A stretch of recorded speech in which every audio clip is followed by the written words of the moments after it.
Hi, I just wanted to give you a couple pointers on setting up these wonderful wire music stands that some of you have purchased to use. They're a fantastic thing to make sure that students are playing standing up with good posture so that they're going to be able to play the very, very best on their instruments. A couple different styles, so some of these things may not apply to the type of music stand that you're using, but most of them are covered. So to start setting up, you're going to start with the base, which is going to be down here, using either the squeeze tabs that are right here that you have to tighten and loosen, or some of them use the knobs, just the turn screws like this.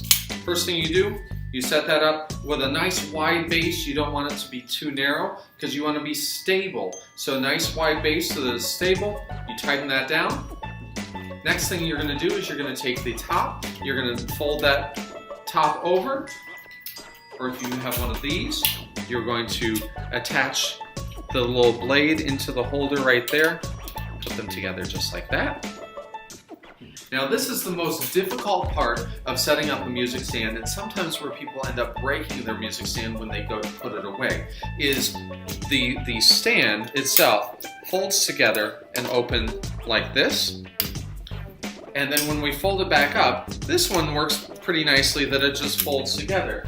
However, there are some that have extra things here that actually need to fold down. So if you go to try and fold it up and it starts to meet some resistance, double check and see if some of these wires here, instead of going up, need to actually go back down again to fold itself back together. So we've set this up. You use the joints here in the middle to adjust the height.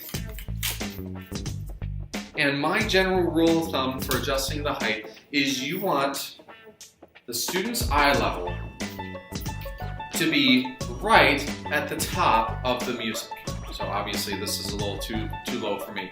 But eye level should be right at the top of the music for practicing at home. That's going to encourage good back position, good posture, so the students are able to play the best. When they're ready to actually perform, so that the audience is able to see their faces, at that point we adjust it a little bit lower because the kids should know their music well enough at that point to be able to just kind of keep a couple eyes on the music, but their face still be able to be seen by the audience. So there are your basics for using your wire music stands.